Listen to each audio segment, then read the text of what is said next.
top row back. Robert looked at it a little bit, talking a little bit. Yeah, about sure, I it. can speak to that. So from my lens and where I think I can help maybe add some value, organic collaborative method. Recording in progress. Organic collaborative method, work with the team, work with the planning department. We've done it in other areas. So as Joe mentioned, the two big things are how do we get through the process, through a professional planning oversight, work with the town, figure out what do we do? Is it a text amendment? Is it a zoning overlay? There's so many different approaches we can do. And that would be our first step, going to them and saying, this is an area that we think could, from an economic perspective, serve, and architectural serve as well. Excuse me, can I interrupt you? Yeah. Who have you met with so far within the town? We met with, and I'm gonna ask these gentlemen for their names, because I don't have that right in front of me, but we met with the interim town planner. What was her name? Maureen. Maureen, and then there was another gentleman there for public utilities, Jim Woods. and then it was Brett, who's a pretty good. We met with those guys 2-3 months ago, maybe longer, 3-4 months ago. Yep. To go over, And Michael met with them previously. There was another iteration of the plan. I think Chris honestly said it was just like the size, the scope. the density was too much. So 200. Everything at this point is in general. yeah, what we spoke to that point is Mike Leach, the owner of the property. I think we talked about a much larger development, 150 plus, 150 plus. And then we spoke again about 120 units, and then our last meeting with you all here, we spoke about 100 units. That's, I think, the point that from an area use ratio or a number of units per acre starts to make sense. The issue obviously is that it's not zoned for this event. And I don't think that the town is against it. Planning department, when we spoke to them, we just wanted to find a way how we can work collaboratively to do it. And y'all's feedback last meeting was it was too tall, right? So I went back and I spoke with 3 different people in our architectural division, 1 in ours, 2 outside of this, that focus on these types of buildings and these types of geographic areas. 1 from out of New Jersey, actually. Our team here looked in Connecticut, and another from out of Philadelphia, trying to get a feel of how we solve it, what we could do. And a pretty acceptable practice that I think I know, but I've never realized that it's done. And it came to me as an epiphany of a project that I'm working on in North Carolina, of all places. In North Carolina, there's a mixed-use development that I'm working on that the parking is built as part of the structure. So structured parking garages, right? And the height of that parking garage is X, and then after so many feet, it steps in. And it steps in again, and it changes the vertical plane. When you're walking down any neighborhood, any street, and they do with residential architecture, that's what they do with commercial architecture, is the upper floors step in. So when you're walking next to the building, it doesn't feel as tall, because it's not as tall from what you're looking at. And then further back, it's the same issue, because the building steps in. And that's what we're proposing, once we get a little bit further along in talking to our architectural team, bringing some renderings together in parallel with this text amendment process, or whatever process makes most sense in the planning department. So it's a zoning solution and architectural solution, and through good design, we think we can solve it as a collaborative process. We don't want to come and say this is the solution. We want to say, what do you think the solution is? You're changing everything over there.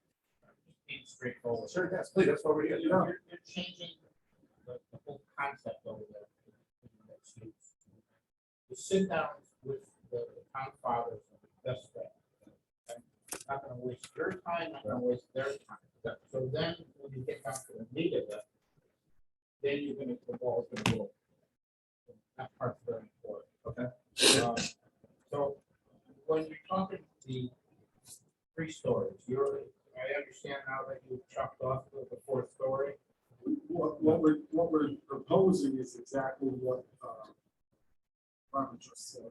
Bumping it back. So you won't be able to go street level. If you're standing over in Sussman's parking lot, you'll be able to look over, you'll see the setback. Or floor. If you have an elevation change. And we think it'll blend in and it won't be as towering. That was one of the things we're looking for. We're standing on the sidewalk. And you have economic, the retail on the first, and you have the 3 levels. It's just going to be huge right on the sidewalk. Yeah. So that was our.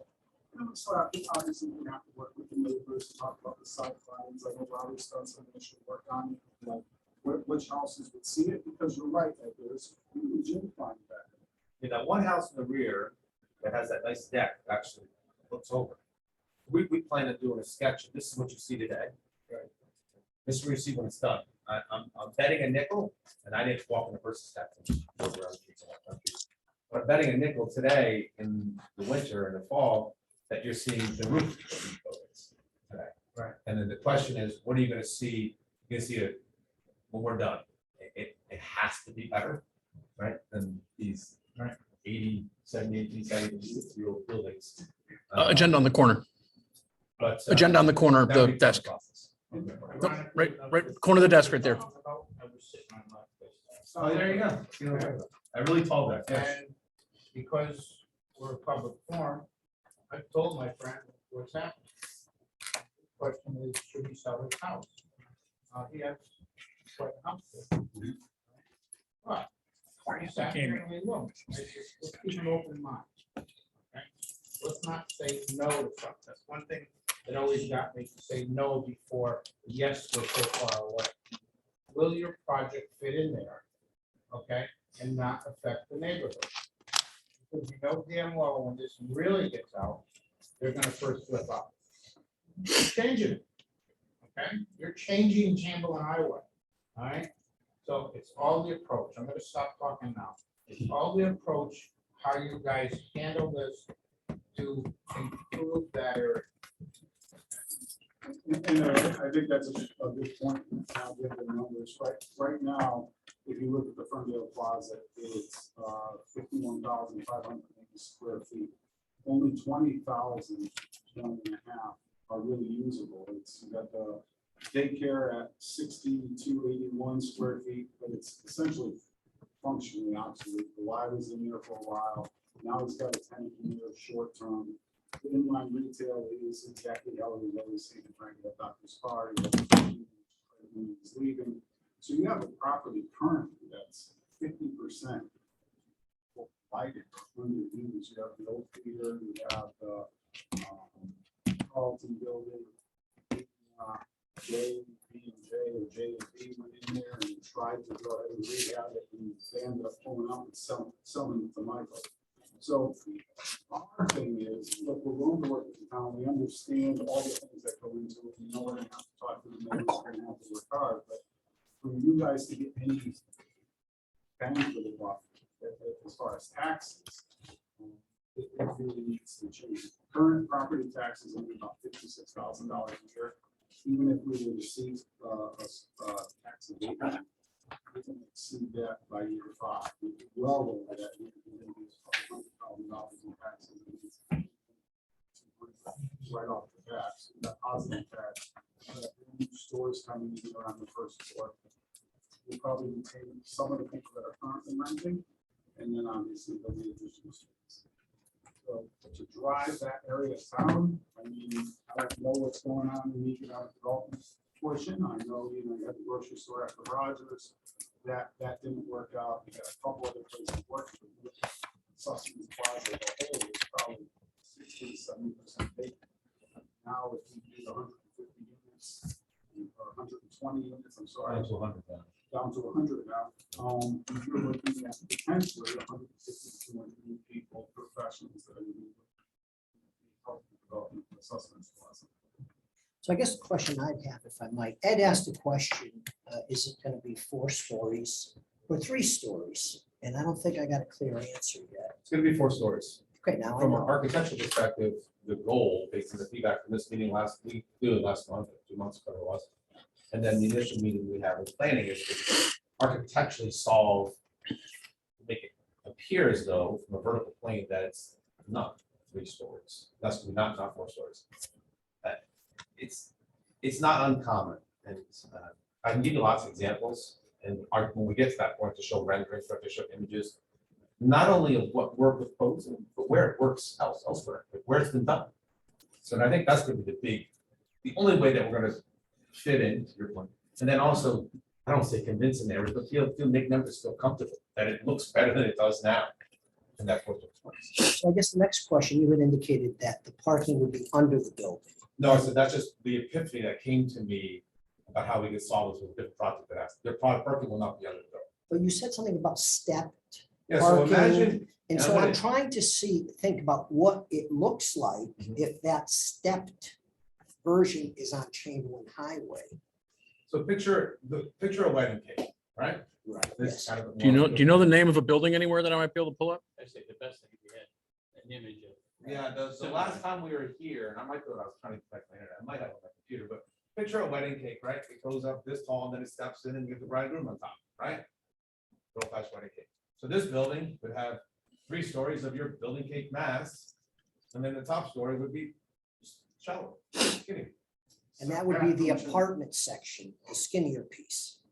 Well, 3 stories, so mixed use, right? Retail mixed use. Right. Apartment, apartment, apartment. So apartment, apartment, apartment, mixed use.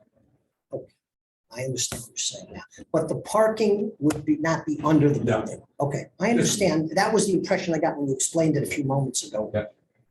So where is the parking? Well, we have a kind of a draft site plan that shows it. I don't know if Chris has access to it, but it's in the general parking area now that we have. I get it. So how close to the sidewalk this building be? Just so I can get a. Yeah, the town planner had thoughts of, so there's 2 different ways to think about that, and we don't know yet, right? We're gonna figure that out once, but we have a conceptual site plan that shows it in certain geographic areas in not just Connecticut, but also in New England. There's different interpretations of how you engage the streetscape. So most planners in most areas want the buildings closer to the street to have an engaged streetscape and have parking behind. That's almost SOP everywhere. Our first meeting with the town planner, or maybe the second or third, I don't know if I met her before, she thought, well, it might be better to have a quick turn-in parking space for somebody to run into a store, whatever that store might be.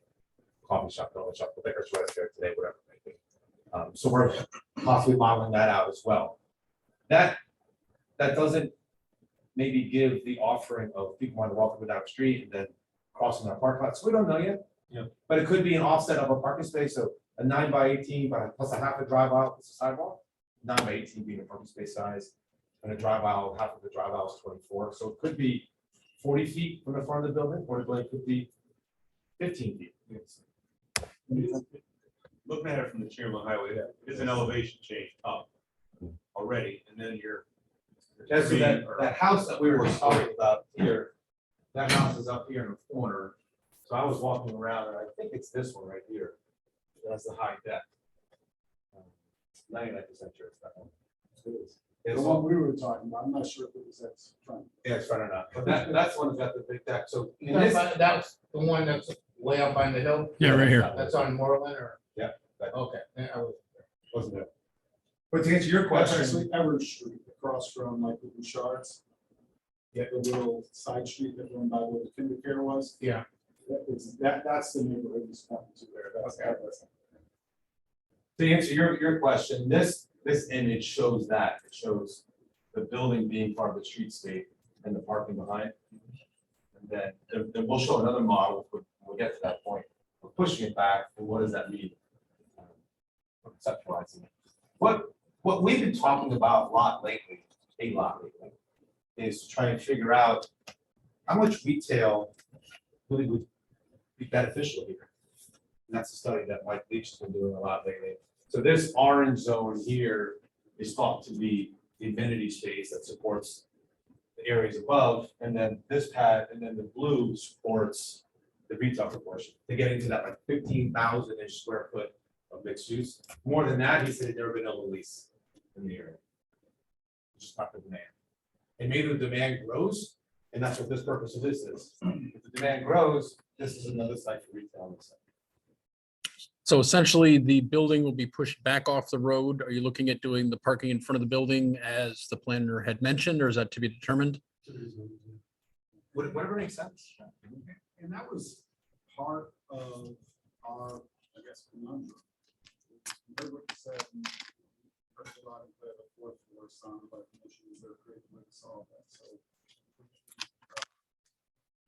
Working, yeah, let's step back a little bit. And be as visible, okay, that works. And I said, well, do we want to do some renderings, ready, and Mike, and said, no, let's go into the town plan. We have that basic idea. She's already seen it.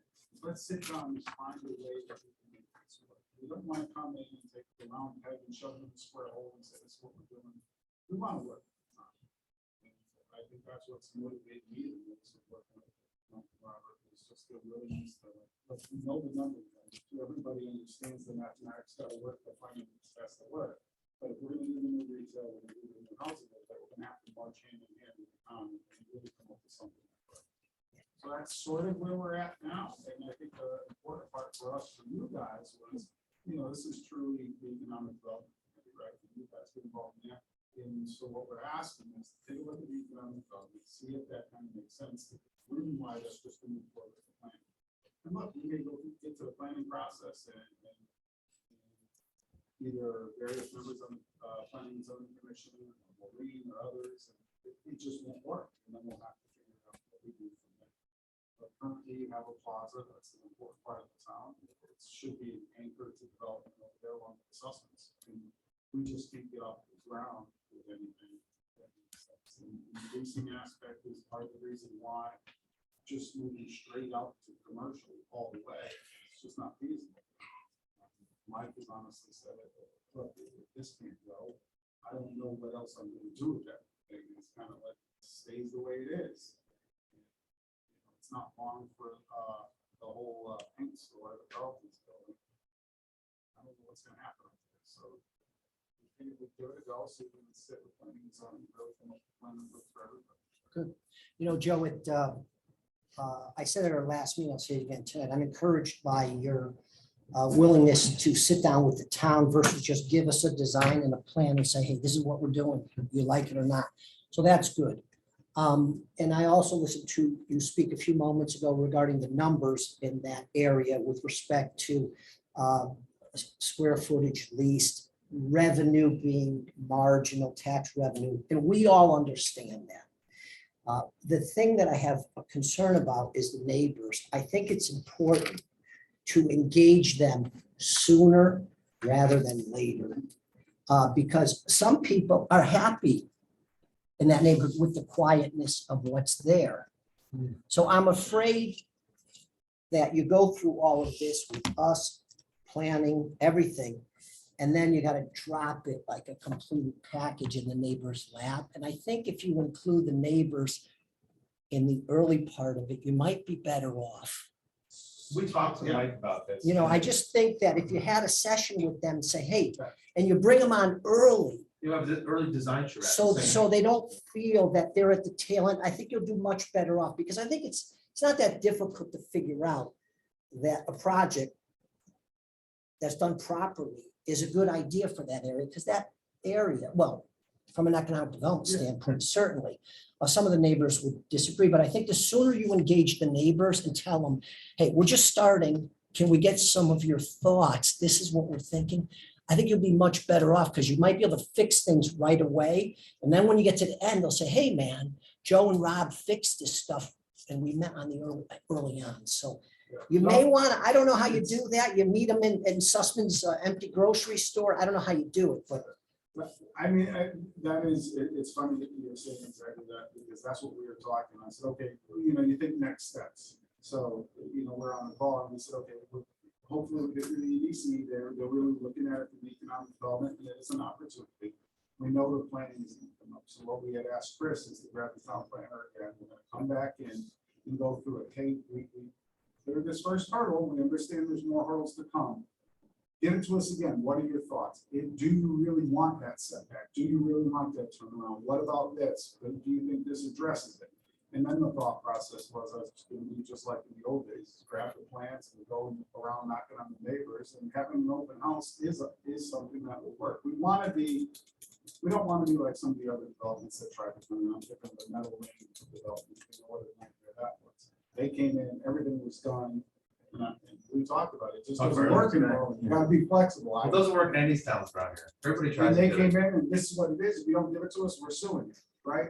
That's. Well, the whole thing is there's going to be a butter notices. All right, you're going to have to notify all the neighbors anyway. Yeah. So if you include them in the early stages, I think you'll have much more success and much less pushback. There's gonna be some pushback, but if they think they're involved from the onset and they think it's transparent, I think you'll have more luck. And it will be. I mean, we wanted that to be part of the process. I think back to my sister, she's on Holly Court, and you guys know that development that was going up there. They didn't hear about anything until they were already knocking down structures and got the notice. They all packed the P and Z meetings. Whenever you pack a P and Z meeting with residents, it never goes well. So we are going to avoid that. And if they're there, it's giving more information, but they're not gonna be the first time hearing about it, the first time they have the opportunity to talk about it. Yeah, I mean, my thoughts are is, if this commission feels like it makes sense to take the next step to planning and zoning is, I would present something informally to planning and zoning of, hey, here's kind of what they're thinking. And then if you'd be able to give me something that kind of shows that tiered fourth floor, and maybe not a full-fledged site plan, but just some kind of concept there so they can understand it and see if they're interested in pursuing it. Because if they are, then I think, yes, it makes sense to do the neighbors and the planning and the like, but we also don't want to get so far ahead that if the planning and zoning commission isn't really fond of it, you may have to go back and recalibrate, but at least that way we kind of get their thoughts on it and find out. Because again, I would agree. I mean, a good portion of that plaza is underutilized between all the stuff in the rear and a lot of stuff on the left. And it's a question of what, again, what's the fit there? And again, I don't have the answer by any means. But I think if there's something that you can give me to take to them, I'd be more than willing to do so. I just want to make sure that the feedback has come from this group and that I feel comfortable with what we're going with as well. Because And we again, don't have in almost 30 years of doing this, I have never not had a schedule. We don't have a schedule. We don't have we're anticipated to do something on X. We're just talking right now. No idea what we're gonna do or how fast we're gonna do it. All I know is we need to start talking to people and getting past this kind of checkbox. You must admit that your goal is to get a shovel in the ground. So you're not gonna Something. play with this thing forever. Well, I mean, Mike's been playing with it. It's a long time. You see where- Yeah, I think it's father actually. Yeah. And now it's Mike. Been trying various ways to. Do something with it. Yeah, I think about it, people are looking at commercial buildings there, and you know, they start to deteriorate because they're making. Just think. It's something that's aesthetically pleasing. Doesn't really get them all worked up. I think it would work, and then you revitalize that substance process. Put a little pressure on it, at least if every developer, person from the phone, like this, and they call it, they say, oh, no, you're X many people short, you don't have people in this income, right? Right, because they all have a formula, they use to place their stores, whatever. And this helps.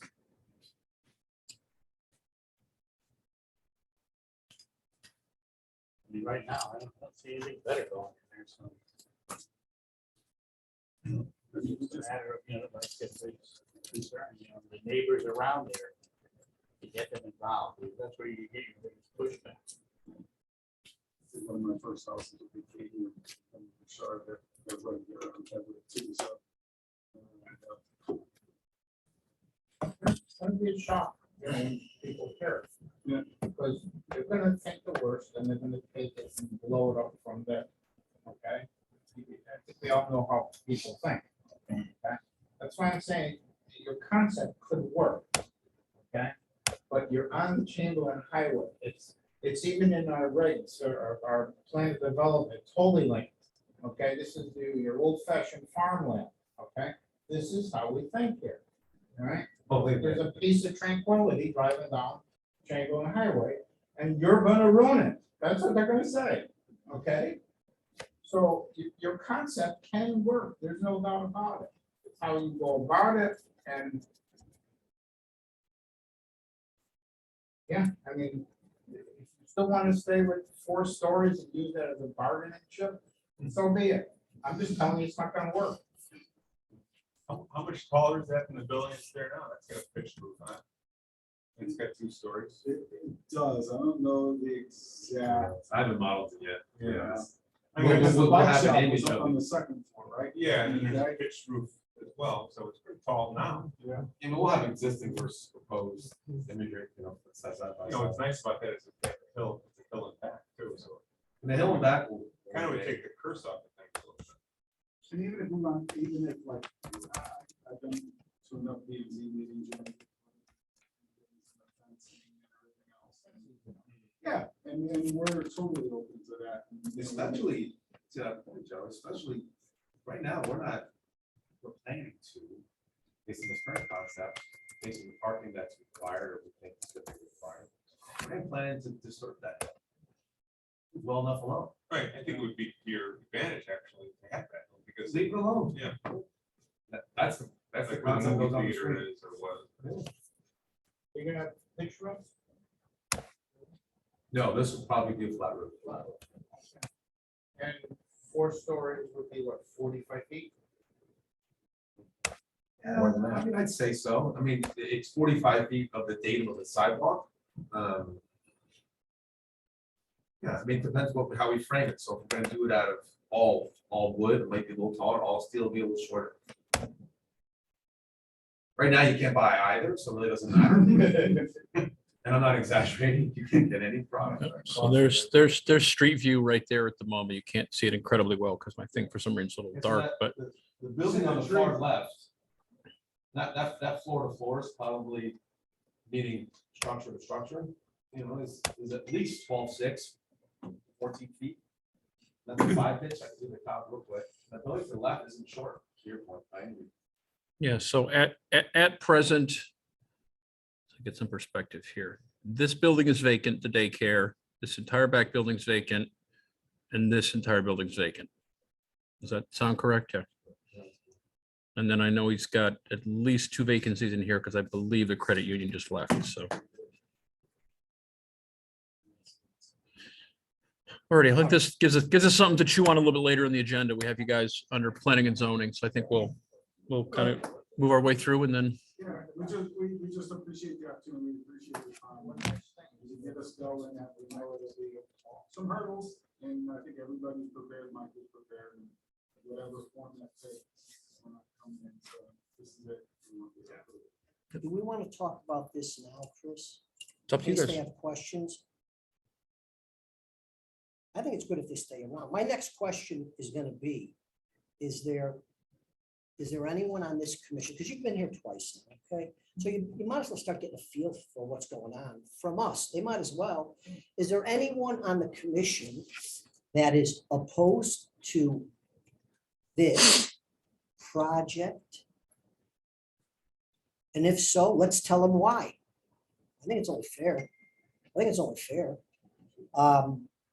And I'll start out, providing you meet, I think it's okay as a project, providing you solve whatever the town wants, and then you fix it for the neighbors. And as long as the neighbors are happy and the town's happy, I don't see why we wouldn't support something like that. That's my opinion. But I'd be glad to hear from all the other commissioners, and we should tell these guys right now what the heck we think. There's no sense waiting until they're gone. Let's just talk about it right now. I'm not opposed to it, but I agree with what you say. I mean, let's get it where. I mean, everybody's, not say, everybody's happy with it. So they're not, because right away, you know, they're saying, oh geez, 100 apartments. Oh my God, everything's flooded. Schools can't take it. Goes down the same, the street can't take it. And I think we tried to address that too. Early on, there was some talk of 3-bedroom units. I think everything that we're talking is either one. Yeah, the unit mix ratio we originally submitted, or like talked to, I think we got section 4. So the pushback was, nobody's gonna be a 4-bedroom unit. So, okay, we'll change our unit mix ratio. And I have not revised that, and that's a fancy term I use on drawings.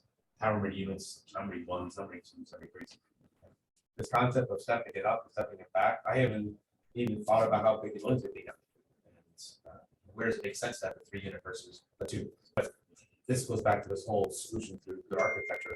If we're gonna make it thinner on the top and they're going to, because we want the vision of a three-story building, then it's gonna have a lot more ones and twos, because the upper floor is not gonna be a double-loaded corridor, you know, every time like both sides of the corridor have occupancy, this would probably be a single-sided corridor. And they won't be penthouse, units. Think of it like a penthouse unit, right? Okay, so commissioners, this is your shot here. I don't know how you would, and I'm sure you've thought about this, but I'm not sure how you can keep it geared towards professionals versus maybe keeping the rent at a certain price range. That, and quite honestly, we've already started talking to Hartford Hospital specifically because they have Mid-State, they have Hospital Central Connecticut, if you want to call it the original Hospital Central Connecticut, Hartford Hospital, and UConn. And we're started talking to them that we potentially have these, units coming on board, not leased for a year and a half, but would there be interest? And all the HR folks at UConn said, yes, we get people all the time, we've just been referring them out to realtors. If you have a project that makes sense, yeah, we'll take, the medical students that are doing the residencies that do the following rotations. Folks, a lot of the nurses now are also splitting time. We all know going to doctors. Last year in the city, in West Hartford, and the nurses and others go. So we really do want to gear it towards the medical. We want to call it medical professional development and with those medical folks. So the gentleman that owns it now is hoping to retain ownership. Oh, yeah, Mike's not going anywhere. You probably talk about Mike's history with the properties. He's had pretty much forever. I looked at a few of them, and we're trying to find solutions, some that are completely vacant because of this office thing, right, this office thing while living. What do you do? He doesn't put himself on it. He has a pretty, His family's owned it for quite a while. well, a lot of Connecticut legacy portfolio properties. And it's a small developer, and they're the operator too. I think that's the difference. And I'm not here to sell recars, he's a nice guy. But they operate their own properties. So they don't just develop it. So you guys know, it's like some developers I work with, they want to stabilize it, and get it built, get it, say 95% occupied. And then they want to do a capital debt for 4 or 5 years, and they want to sell it. So they want to develop it, get it stabilized, get it rented, and they make the model look really good, and sell somebody else. The difference with Mike is that he develops because he owns it, doesn't own it, he operates. So his own team cuts the grass, heats the door, services the plumber. He only doesn't do the marketing and leasing. He's talked to 2 different firms locally about what those market leasing numbers look like. Because it's part of the economic model, right? Let's be honest. What does it cost per square foot to rent, and how much it's going to cost you to operate it for me? And the other aspect to it, Mike had another dinner appointment tonight. He felt so bad about not being here himself. I he called Chris directly just to touch base and say, look, it's not, I just can't get out of this. Otherwise, he was here. When we had the meeting, he was here. I think he was on Zoom. Previously, he's coming in. So you're getting the developers, getting the architect, and we're going to do work. That was a good question, Keith. Any other questions or comments? It's our time now. I don't have a problem with the concept of it. I have a concern about the group that you're trying to work with as far as who you're going to rent it to. And it's not so much the medical professionals. Because they work, they get overtime, things of that nature. That's all good. So we just watched all those medical professionals get let go because they didn't take a shot. Now they're saying we're going to hire another 1,000 nurses in the next 3 years. What's going to stop them the next time? And they can take the legs right up from underneath you at this project. You can see that it never worked. Everybody I know that took it ended up getting it anyway. These people were heroes for a year and a half. You know, the other thing I think that you guys mentioned in the first meeting that hit me just because my background is finance. It's not going to be a $7 million impact for the town because nurses and professionals pay taxes. So it's going to be a net after those taxes. And with the cost, it may not be the same economic impact, but let's face it, it's got to be a better impact than what's been there. So, you know, I don't have a problem with the concept, but I would urge that maybe you guys might want to open it up to more than just Hartford Health or UConn, because they have shown that for no good reason, they'll just cut their staff out. And you don't need your people that you're renting to make this big investment into the town and have them cut the legs out from those people that are renting those places. That's not a good thing. So maybe we go to expand your group of people that you're looking for to kind of put a little stabilizer into this thing, so you have a base that's gonna be there to rent. You don't want to have half your people go, oh crap. You know, I don't want to follow along with this, they're gonna let me go, I can't pay my rent, now all of a sudden we have a problem. No, totally understand, and obviously, once the building goes up and if the leasing sign goes up front, we have to follow all. So we're imagining that these people, we know that we're marketing specifically to those, and Hartford Healthcare says that we have, I think, 6,200 jobs in the next 3 years. And UPenn Health Center, it's really revolving door, because it's mostly all residents, so they come in for a year, 2 years maybe, and then they're out the door. Ed, What I like is the attitude. And I think you can fix or change or modify whatever you need to do to make this work. So I'm in. We've got a group of people here that want to say yes. We're not no people. That's why we're here to promote, development and so forth. But we've seen over the years what works and what doesn't work, and why people want to take something this big and make it this big, right? Through rumors. Okay, so you want to have that communication. But again, 4 stories. As far as I'm concerned, we should have sunk. Okay, you're going to go crazy over 4 stories. 3, okay, might work. All right, again, it's my opinion.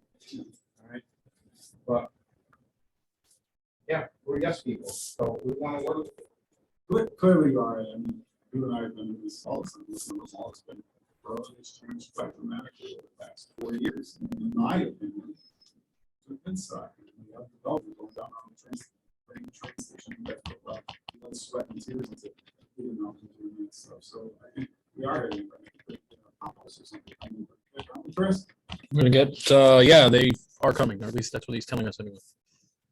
You can have people that live in that area that are totally that sell their house and still want to live in that area. I mean, you're looking at that all. You know, it's a huge tenant right now across the country is built to rent. And what that means, I didn't know it a few years ago. People are doing exactly that. They are getting out of their kids have left, or they don't want to take care of anymore. And it doesn't matter what structure it is. It doesn't matter if it's a unit like this, the bottom right here, little tiny townhouses or little standalone stamp houses all over the place. But the world is changing of what and how people want to spend their free time, especially when their kids are around the house. They don't want to cut their grass. Yeah. Hell, I don't even want to do anything like that. Understandable. Yeah. At that point, they'd rather throw the money at it than give their labor. We went through all that with affordable housing. And pretty much every town I've talked to has the same basic need. But there's one main thing that we all need is affordable housing for the elderly. Unfortunately, for the people that came in that we talked to develop affordable housing commission, there are no incentives at all for any of you guys to develop affordable housing for the elderly. It's all there for the low income, but nothing for the elderly. And that's a major thorn in my side, because these are the people that handle this town, carrying it for 40 years. And now with inflation and everything else, I was gonna say to you guys, you might want to wait. You know, doing what I do, technical analysis of the stock markets, I can tell you, you probably want to wait, because your cost is not going to be what you think it is. Yeah, It's gonna go through the roof before it gets better. Unfortunately, I know that all too well. So, I mean, you know, I think you're being smart by taking your time with it, because you might see, I mean, I waited a year to reach my deck on the house and save almost $1,000 on it. Yeah, there's a few things going on. I don't get on top of it, but it's interesting. There's a labor issue that's going on. And I'll use plumbing, for example. Hold on plumbing products pricing, you show job out today, 7 days. Follow whole price. 7 days changes again. Then there's some subsets of contracts, if the chill price increase more than 5%, we can get it. So that point of the market is just, it's upside down and not just back. For us, maybe it'll settle itself out, but this job wouldn't be going out to bid for a year anyways. I mean, to get this through what we're talking about, engagement, design, and all of that, it's at least a year. Have you addressed the issue of affordable housing? Because that might just be required.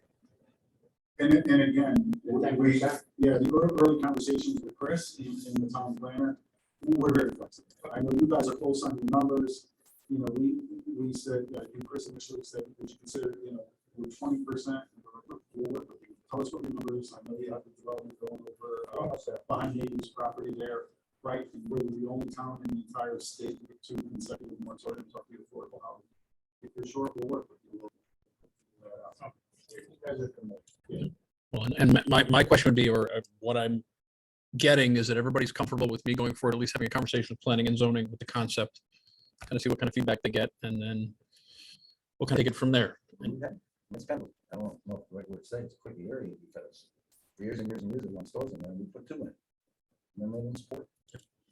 So. Did you do that? Yeah, well, here's the thing, you're gonna make a big investment, we just make people big sports. We just don't want to see bigger empty space. Yeah. That makes no sense. Now you spend money for nothing. That's just not what we want here. Let's see what to see.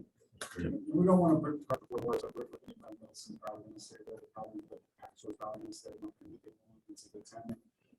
There may be other things like a coffee shop or something else. But, we've got a couple in the student area. They seem to be doing fairly well, that may be it's still, but we're really open. I still think it's a great spot for convenience, and part of the concern is the who's who has gone across the street in and out, from Beacon to dry cleaners to Dunkin' to banks. And I mean, that's kind of stuff that you would love to have, even if you had a drop off dry cleaner place. I think it would be a benefit. I think Beacon pharmacies, and again, Beacon being a Berlin guy. I've already talked to Todd. Yeah. He's interested in what happens. Absolutely. Obviously, he's not saying, yeah, I'm definitely on board, but he's very interested. So I thought that was great. Yep. Really interested, but how it's going. It's almost a renaissance to that corner because it wasn't at the corner. 25 years ago. It's Totally already understood. 30 years. But that's the only underservice on that side of town. Yeah. Because let's be honest, Berlin people typically from the Portland Avenue down to the south and south. From this road.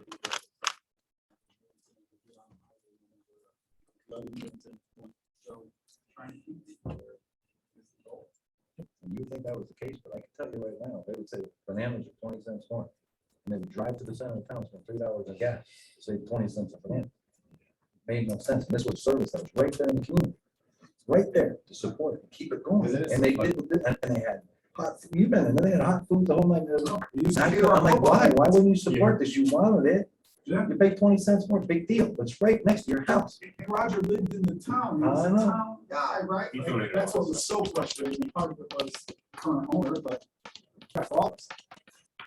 Okay, anything else for these guys? Are you guys all set, you think? Yeah, we're good as We well. tried to send you along with a message. Really tonight. appreciate it. And obviously, we reserve the opportunity to come back and bring a little bit more as we're moving forward. If we run into anything and if you guys have an idea, but that would be more informal, but we appreciate the time. You wanna come to every one of our meetings with us. We want to see something like this move forward. Before we put our stamp on it and stick our neck out with it, we want to know exactly what's going on. Yeah. And maybe what we'll do is maybe the 3 of us sit down with Maureen and say, what do you feel is the best way to present this to the commission? Because I'd like to be able to get as much feedback as we can from them. And then again, kind of take her lead. Because The she, neighbors too, don't you? yeah, no, I think if, Neighbors gotta be, they gotta come sort of quickly. well, no. If planning and zoning is behind it, I think that is almost a next step. I will tell you, we will have discussions with the neighbors before it ever appears on TV's. Great, thank you, John. All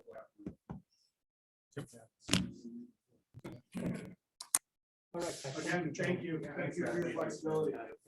Okay, item 3, minutes of the March 22 special meeting. You have it in your package. We'll be looking for motion to approve those minutes.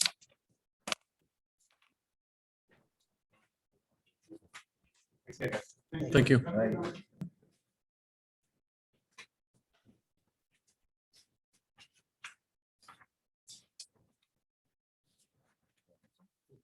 Page 2 and page 3. Yep. Chris and Rich, you guys weren't here. It says, so, I'll make the motion. March 28th. all right, Mr. Kent, a second somewhere. Mr. Basham, okay. Any discussion? All those in favor say aye. Aye. Opposed, abstained, motion passes. Okay, item 4, tax abatements. Chris, you want to? Jim, do you want to mention the tax abatements for Newport and what's happening? Sure. So as the commission knows, the Newport modified their plan for the 10 Steel Boulevard building. And based on the way we structure the agreements, the tax abatement agreements are very specific. So we have an agreement with Newport. It's based on their original plan. And it, specifies per the plan approved by and the percentage of commercial and all that business. So even though the change was relatively modest, they do need to come back in and ask for a modification to the existing agreement. So that's what they're doing. And we had, Chris and I had conversations, obviously, with Jeff D'Onofrio, our attorney, to just see how we should handle this process. And that's what he recommends as well. So they're coming in with the application, spelling out the details. And obviously, with the application that they presented, the 10 Steel Boulevard building is a little smaller, but other buildings in the complex 9 and 55 are bigger. So it's pretty much the same. But it's about 2,000 square foot bigger than the original, a little less commercial square footage, a few more apartments. That's it. You approved them previously. This is really just coming back in because their plan is modified. It's actually, in my mind, it's a better plan because it's going to look like a 2-story depot crossing. So it's going to look more like the building across from Tavern on the Tracks instead of a 2-story medical office building. They're going to have 4 apartments above and about 8,000 square feet on the ground floor. The nice thing about that is it means more opportunities for potential tenants, even a second restaurant. So the nice thing too, even though they're shrinking the footprint to some degree, but I think it's going to work out very well from a tenant perspective. And I think it'll also look nice for the 2-story building next to the 3-story building as well. So there's a tax abatement agreement in our package dated March 3rd, 2021. Are we Yes. changing that, or we're just reapproving it because we changed the scope of the project? I believe what we're going to be doing essentially is, Or we- no, we're basically just going to, what's the best way to put it, Jim? Add an addendum essentially to it, saying here's the new, Yeah, we're gonna modify the, so basically, we're asking the commission to approve the modification to the agreement, that the schedule, the abatement schedule is gonna remain the same, but it's just gonna update the development plan for the projects with the changes that we described. the biggest thing is approving the changes that are on their 3rd page or 4th page, whatever it is here. But for 5th page, where it actually has the addendum there with the submission date of June 6th, that what we're approving is essentially just the changes there, which really the big change is 10 Steel, which is that first building. So the entire abatement schedule is based on spending a certain amount of money, Yes, and that is every 12.5 million. 12.5, yes, 12.5 million. So at 12.5 million, we approved a tax abatement agreement schedule. We did, but the abatement for the 12.5 million will not kick in until they get above the 12.5. Right, and they're still going to spend 12.5. Yeah, they're going to spend, I think, 17 is what the number is. Yeah, 17 for, So if we never gave them a tax abatement Yep. prior to today, the only reason we wouldn't approve this today based on changes. Let's just say that they're here for the first time and they make some changes that you've said here based on 10 Steel Boulevard. Would we be able to approve it today? I don't see any reason we wouldn't. We like it the first No, time, I the just change is think we pretty should. small. You know, I just don't want to get caught like we Yep. modify and approve something we're not supposed to do. Yeah, no, I mean, you approved it last time, it's just essentially coming in to approve the modification to it. Again, the building is going to be a little smaller. But overall, Tax abatement's gonna be a portion for their size of the building. well, what's going to happen is the bigger piece of the tax abatement, which is the 80%, will not kick in until the back building is built, because that's going to be what, almost $10 million. That was the commercial. Yeah, the 55 Steel is really when the biggest investments come in. Yeah, so when that basically goes under construction, that's when the actual tax abatements are going to kick in at a higher level. Right now, essentially, they're at what you would get if you spent 3 million. So essentially, yeah, 50, 50, 40. And then again, it'll pop up at that point once they get to that 12.5 million, which will be probably halfway through the construction of 55 Steel. I mean, I think the other thing to mention is that we've changed the tax abatement policy since Newport was approved. So we've reeled it back a little bit. But so that's why we're processing it as a modification rather than a new application. As a new application, we would apply the new schedule. Again, we consulted with corporation counsel, town manager on the process. I think what we feel, Chris and I, hopefully the commission, is that Newport has been a good development partner. Obviously the project evolves in minor ways. We want to continue that commitment that we've made to them. So that's that's why we're proposing it the way we are. And I think it's probably the first time we've ever done a modification. And I think it's also kind of interesting from the from the perspective that when you're approving something, then if somebody changes the project later on, and maybe next time it's something that you're not so happy about, well, they can't, they've got to come back. And so Newport, even with some relatively minor changes in the big scope, had to come back for approval. And I think that's the way we want it. So we have some control over really what projects we're providing assistance to. We've never done this before. No. Are we gonna set a precedent now for other people to come back and do the same thing? Let's face it, costs are going up, making it more and more expensive to do these projects. They're coming back in to try to shrink these projects down to a budget, so we can open up a can of worms and have everybody start coming back in, that's not like big ones. Well, the only two we've done are Newport and Orsini. Nobody else has come in for or been approved for this. So those are the only two. And John, his commercial's done. All he has is residential, and he's under construction right now. So I mean, could we come back? Yes, but I would very much. Well, I think if it's done, even somebody 5 years from now, Yep. something. Well, Say there's precedent, that's it, we come back in. They did it Well, once. but part of it is too, because we opt, some of the percentages are lower now with the mixed use is what we've done, because we realized the fact that we've incentivized the first couple, we don't need to incentivize as much. So coming in now with brand new application, you would have a lower set at this point, is what it'd be. So that would be the I'm not basis. against it. No, I understand what you're saying. I'm Yep. just hey, I don't want everybody out, because Yep. in the future to go, hey, this is there. Yep. They've done this once, we can go in, and we can come back and modify a project. and make them Have to do it otherwise, now they have a precedent, they're not doing discriminatory, then we get sued. Yeah, I mean, and the good thing too, they're still staying above the 12.5 million. So I mean, there's still investment still there. They tweak the plan somewhat to fit the market more than anything else. And again, I think the addendum makes the most sense, which is they're modifying it, and we're not completely tearing it up, starting over again. We're really staying with the same thing. And I think we're in pretty good Should shape. be a little flexible as the market changes. Yeah, I mean, that's a- I agree, I just don't No. want to see it open up again. and everybody- Yep, no, I agree. I mean, I think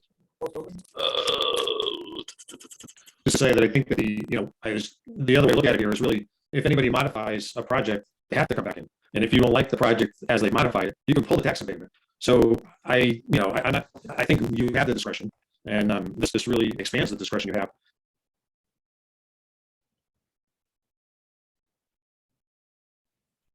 So the bottom right is what you would see from the road. And then from Zovich's building, you'd see on the left, and then I believe the right would be coming up. Yeah, I think, On the left-hand side of the boulevard. yes, yeah, the left-hand side of the boulevard would just be to the left of where you see the number 10. I think it's in boulevard. It is. Well, what happened is Brian Humes was brought in to assist to make sure that they had looked, it still worked. And that's why this has a second floor instead of just a single floor, because having 3 on one would look kind of funny. But yeah, no, this was, I think they've done a good job on this, and I On think the it's, bottom floor is commercial. yeah, the bottom floor is completely commercial. That's 17,000. No, that's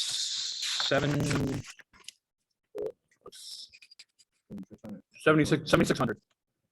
3,900, 4 units, multi-family. Yep. And they're going to do, one of the 4 units is going to be affordable too, so. Yeah, I don't think they're going to do the affordable in this project, but they're going to do it probably in 55. That'll, But the parking was approved previously actually as parking for medical office.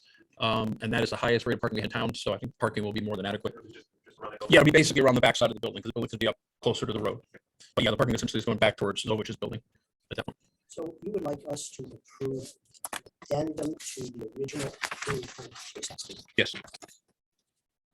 Essentially, the addendum that is here, listed as such, would be what you are approving with the changes to 10 steel, as well as if you look at it, 9 steel is actually also a little larger, and as is 55. Actually, like it's a little bit larger except for 10 steel. So the nice thing too is it's still going to be a pretty hefty project, and we're planning on moving ahead pretty quickly on 10 steel, hopefully as soon as they can get 10 or 9 steel occupied. It appears we're not doing anything wrong. So I don't see why we should approve it based on this event. Yes, unless you guys want to talk about some more. Look for a motion to, Motion to do it, I would just want to make sure that legal. States that still have the latitude to look at some one-off and not paint myself. People say that's okay. No problem. okay, so Chris Copeland made a motion to approve the addendum based on checking with corporate counsel to make sure we're not setting some sort of precedent that nips us in the future. Second somewhere? Second Chris's. Okay, now we'll have discussion. If there's a discussion to be had. All those in favor say aye. Aye. Opposed? Abstain? Motion passes. Alrighty, next thing is STEEP, so the Small Town Economic Assistance Program, which we've used in the past for the various things, sidewalks, other things, is now available in 2022. Yeah, I know. Yeah, so at this point, essentially, no decision's been made. August 15th is the date for applying. I like the idea of making a pitch for using these, if we apply to do more of the side monies. I think the side program was very successful. I would love to be able to continue, because I know people have called since January 1st. We don't have any money, so just wanted to kind of have a discussion here with the commission and get your guys' thoughts if you think that's a good use for the money, especially because, again, we're basically,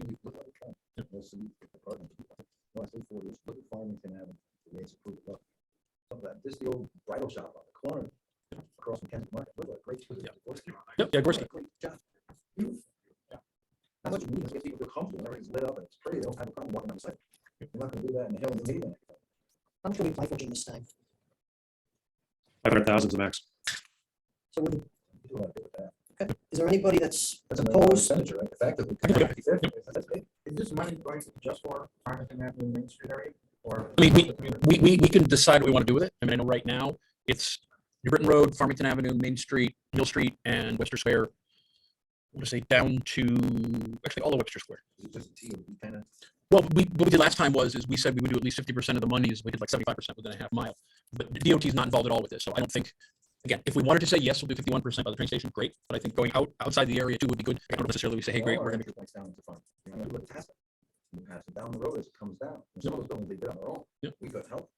You know, but even we were just talking about the Joe, I mean, up there in that corner, they beautify it in that area. It's like, there's no attraction, no attention to that area coming in.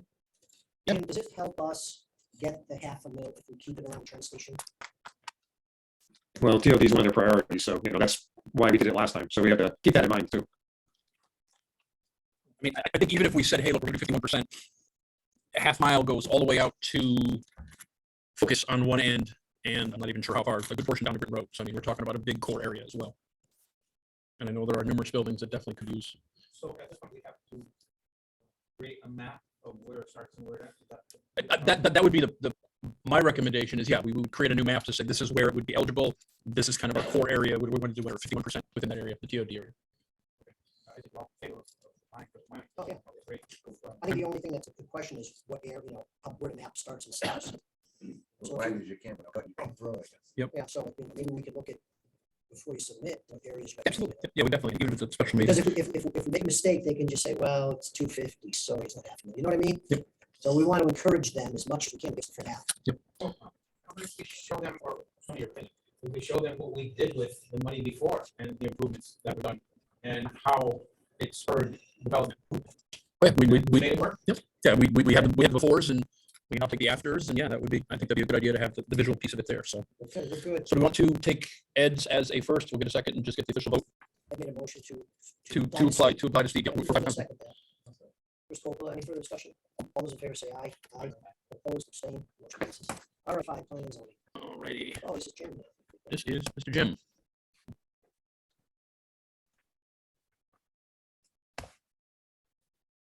Just be an idea if you want to go ahead, et cetera, Jim.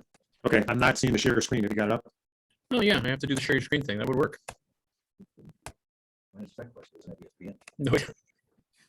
Alrighty, I got you now. Yeah, you got me. Alrighty. So I know you guys have done a lot already, and you know, so I'll keep it relatively brief. And, you know, we can come back to it at other meetings. But the POCD committee has been working since last summer and have done initial work on lots of topics, and now are launching into their public input phase. And I think probably some of the members of the commission were wondering, why are they doing it the way they're doing it this time, which is that the POCD, the P&Z set up a subcommittee of the P&Z, which is basically almost all the members of the P&Z are the advisory committee, rather than selecting a member from, various commissions and having public members. I guess they felt this time that they had a lot of interest from the P&Z members. So they decided to keep it in-house with P&Z, but then to actively outreach to the other, commissions during the process, so that's kind of where we're at to start that, to start the outreach. And, we did various things. I'm just, we'll quickly through. I mean, Chris, put together work on where development projects have been.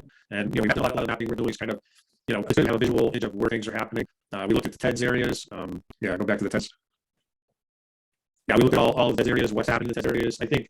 I think that one of the things to consider is just, the idea of TEDS, of targeted economic development sites, and, whether that's a useful tool in the POCD. I think it is, that's my opinion. I think it's, it's worked. It's kept our, focus in certain larger areas where there's maybe more opportunity or challenging opportunities. And things have happened in a lot of the areas. I'm not going to go through. I think you guys know that things have been happening in several of the TEDS areas, other areas, not so much. Certainly Turnpike Ridge up in Area 4 where John Orsini's doing his development, and, and others. So there's, we've had some successes. We still have some challenges. So, I think the framework TEDS is a good, framework review. And, we've kind of gone through it. So let's go to the next slide. I just went down to the next one so we can just see the area. Yeah, right. Thanks. Go back. Yep. Yeah, sure. Come on, somebody. It's just gonna say, it should be in your packet too. Yeah, okay. Yeah, you can look at it. I printed the whole thing in the packet so you can take a look at it. Yeah, this is just, like a quick overview. We have a lot of stats on, implement, unemployment, labor, demographics, all those things, but, which are all available, and, we can get to everybody when the time comes. But, another framework that we use is this idea of, vacant commercial industrial sites. And I think that's also valuable, kind of combined with the TEDS areas. And we're looking at, which ones have had, development, we take them off the list. If applications pending, this slide was obviously done a while ago, so you have like Deming Ridge is shown as an application pending, where it's really approved under construction already, so that's progress. We can go to the next one. And we just, recounted for them the things that you know about the things that are happening in Kensington Village and other places. We can go to the next one. Yeah, again, Turnpike Ridge, Newport Center, continue. Talk about, the tools and tax abatement programs on the tools. We talked, obviously use that. We talked about that extensively tonight. The facade program that we're talking about, you see this map where we mapped out all the facade projects, which I think is pretty cool to see where they are. And, kind of, I think I agree with the comments. I mean, I think it's made a big difference in, especially in Farmington Avenue Road area. So, be good if we can get some more money. Continue. Pretty cool to see that. Yes, yeah. And Chris put together some ribbon cuttings in 2021, which, you guys know all these things. But again, I think part of what we want to do is, we're speaking to the choir tonight, but we want to talk to the public and remind everybody about what is happening. Sometimes there's this tendency to, see the negative and not see the positive. So we want to create, make sure that they understand the big picture. So we had these are just the general questions that we can certainly, talk about in the future or to some degree tonight. But, looking at what are the economic development tools, where, what locations do we want to focus in, and heads or some, Berlin Turnpike, other areas, the DOD area, what uses should be targeted in the future. In the 2013 POCD, we talked about creating more flexibility in the zone, in some zoning areas. We did some of that with a set of zoning amendments in 2013, and Chris working on a number of amendments since then with you, and another number have been approved. So creating more flexibility within existing zones, but that's something you have other items on the agenda tonight. You want to continue to look, but you look at that. And this art areas, again, types of development flexibility. The BTD particularly is something we want to look at. We have a special task in the POCD that they really haven't started working on yet, but there was an initial study done when the BTD zone was created that, and this has some parameters in terms of the size of the site, the depth of the site, et cetera. So there's a very limited number of sites that really qualify, and most of them are already in play in terms of either been approved or we've got the 550 Berlin Turnpike, which is in the application process. They withdrew from Kinsey, resubmitting, but there's probably only a couple other sites, including the southeast corner of the Berlin Turnpike that might fit the BTD zone regs. And then another thing about the BTD zone, I think in retrospect, is it's not very tight in terms of the commercial development requirements. So, we could end up with a project that's really not very much mixed use. And so want to look at what the bar is there for what's the minimum thresholds, or what type of mixed use do we want to allow if we're going to continue with the BTD zone and look at other sites. And so we'll do that specific study. Again, next point, other areas that we consider for mixed use, and like you talked about tonight, Ferndale, Butcher Square, our other areas. And we'll talk. I mean, Chris Capello was on the affordable housing committee. There's a lot of work done there, a lot of statistics developed, and we know there's a lot of housing already in the pipeline. We've got, I think, probably 550 units that have been approved that are not, and that almost doubles the amount of purpose-built rental apartments that we're gonna have in town. So we already have kind of already baked in a potential for a lot of growth in the residential rental market. And so we want to see where, if we're going to have continued growth, where should it be, at what densities do we have concerns about that, and how do we use it as a redevelopment tool? So there's a lot to think about there. Jim, I just said for a second, the last one here, increase in residential density. So Kensington Village Core 1 is where Steel Center is on that side of the road. Core Area 2 is the other side of the road, and so expanded. So things in that area that I think are worth looking at. One would be the corner piece between Dairy Queen and Bank of America, where it has those kind of the boat and the little multifamilies there. The other would be, yeah, right. The other is Newport Center, because when Newport Center was built, it was built 4 units an acre. So that's actually 16 units on 4 acres. And I think there's an opportunity there for maybe some greater density, and maybe even to look at some of the areas that we've talked about, which is kind of the senior affordable. So I think we could definitely look at that. We can have some conversations. It is. Yep. Yeah, I mean, with the core area 1, where the Steel Center is a 26 unit per acre max, and the core area 2 across the street has a 6 unit per acre max. So we're thinking maybe we can bump up the core area 2 to try to stimulate the redevelopment. Continue that process. Keep going. On the other end. And they have every meeting that the POCD committee has. They talk about the vision statement for the town, and kind of developing this balance of growth and what the qualities that we're trying to preserve. And this was the vision statement from quite a few meetings ago. So although it hasn't changed that much, but that that's kind of part of the process. Next. Yeah. So outreach. As I said, we're in the outreach phase. The public first public workshop is the 9th on Thursday. So we didn't get a lot out. We wish we got it out sooner. Let's say. So we didn't get it in for example, assistant. I'm trying to get the word out, and hopefully. if you are interested, the only caution I would say is that, if you have like a quorum of members, then it should be noticed as a BC meeting, but maybe, if you have any particular interested, then, talk about it tonight among yourselves, and not that, again, everybody's busy this time of year, but we would like to have some, reasonable representation. And then, probably more important for our groups, the next phase, where June 22nd and 23rd, we're setting up meetings, which are called thematic meetings, looking at topic areas, and one of the topic areas is economic development and commercial areas, and we'll do probably invite a list of about 20. Tell Chris if you're interested in participating, and we'll try to get your name on the list, and then we'll kind of invite other people that are involved in commercial and economic development. And again, we invite, but what's the percentage of return? I don't know. But the public is also going to be invited to these meetings, so it's an open meeting, but we will try to focus on getting some people that have particular expertise or interest and get them involved. And you see the other three topic areas there. Yeah, and so the workshop, as we said, and then there is an online survey. Yep, Jim, along with that, Ed just had a question. Sure. Yes. Where is that? Sure. The invite is in your packet towards the end, as you mentioned, yes, at the community center, 6 to 8 p.m. Yep. Okay, thank you. I'm good. Yep, so that just lists the information on that one. Yeah, so the online survey. So I encourage everybody to take the online survey. Let's get some response there. I'm gonna shoot the link there. Yep, on the, And yep. We, obviously we approved the affordable housing plan on May 17th and sent that in. Thanks, Chris, for all your good work. There's a lot of meetings over a short period of time, but we got it done. And I think the big picture, just to make a couple of points, is that we're over 9%. The state goal is 10%. We all meet 10%. We're subject to these affordable housing appeals. I know the developers didn't say they were going to appeal tonight, but it's always in the background. Obviously we had an appeal just recently out on Atkins Street, and we've won all legal challenges to date in that, but that's not over. Perhaps there always seems to be another appeal to the appeal to the appeal. But we're close to 10%. Metro's under construction now, and one of the things I'll say is that we have 188 units that are approved that will count toward our affordable goal. We're about 62 units from the goal now, but the goal is going to move because once we get the 2020 census numbers in, we're probably going to need another 50 units or so. So even Newport, or Metro's 88 units when they're finished are not going to get us there. So we need some of these other things that are already approved to be done, like, again, Peter Diadeo's project, 40 affordable units, or the Housing Authority project, which is 50 units. And another important thing to keep in mind is that, like the Metro project, it's a mixed income project with 30% affordable, 70% market rate, because it's financed by the Connecticut Housing Finance Authority, who get credit, I say, from 830G purposes for all the units, so all 88 units. So that's something to keep an eye on with specific project proposals also. Go ahead. Jim, I have a question for Yes. you and Christopher Bowen.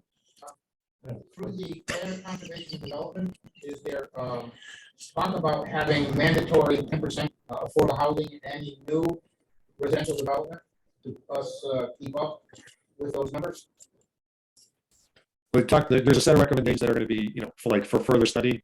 And some of those look at, again, additional requirements. I don't think they were suggesting that all developments are going to have a requirement of 10%, but maybe all over a certain size. Another item that we're going to look at is that right now our requirement is that the affordability parameters have to last for the statutory requirement, which is 40 years. So we're going to look at making it longer, making it in perpetuity, so that we don't lose units in the future.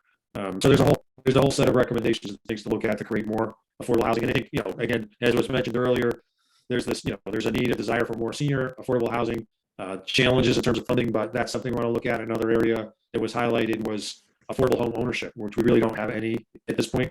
And, it may not be that we're going to be able to generate tremendous numbers of units in that category, but that was something that there was a lot of support for. And there was a survey done also in relation to the affordable housing, and support for affordable housing for seniors and for home ownership were two of the highest categories.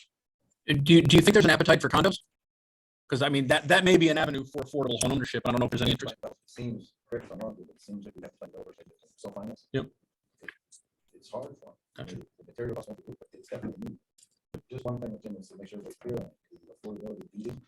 I know, so that commit to homes that have been deeded affordable housing after the 4-year period, they get some and change, they don't want affordable housing.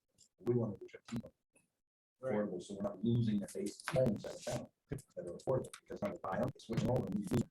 The other thing you need to know is it became at least clear to me that 10% is no longer a goal.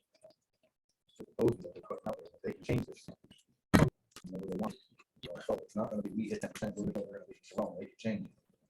So But as we're soon always as going to be, I you think, develop playing it- the 8 ball. But Chris, what I'm saying with this, as soon as they're new developed, someone's gonna come in and put 10 houses in. You're already now not at your 10%. Right. If the town grows, like you said, if the census comes out, we grow 5,000 people. That's gonna throw that number off as well. It's how it changes the building. Yeah, What I'm saying is have it in the regs that it's mandatory to have 10% affordable housing. Once you reach your At goal a minimum, I now, would think I then would, you're always going to maintain it. yeah, and I think, I don't think there's actually, there's nothing officially written.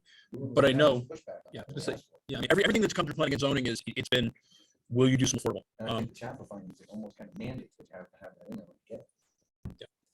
But, Yeah, I mean, one- yes, Jim. One interesting thing we learned, also was that we get credit for CHFA single-family mortgages, and we lost ground last year from, 20 to 21 because there were 10 fewer CHFA mortgages in Berlin. So if people refinance and they don't do CHFA or not, they don't get offset by new CHFA loans, we lose ground. So it is, like Chris said, we can't, you can't say, let's make 10% and we're home free. You got to keep on working at it. So there's a lot of good recommendations. And I hear what you say, Ed. I think there was a concern about, in terms of a specific recommendation, but requiring the 10%, I think there was a concern about, small subdivisions and such, whether that was feasible in that situation. The other thing is that when we require the affordable housing provisions, now the developers require us to provide an affordable housing plan, and it's got to be, they got to do a report every year, and it's got to be monitored.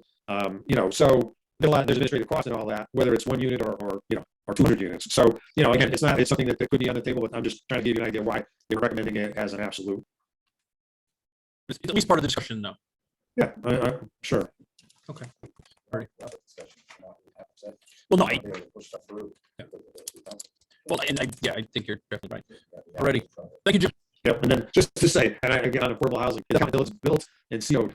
So, we got a ways to go, even though we have all this stuff in the pipeline, but I think we're making good effort, and hopefully we're gonna get there sooner rather than later.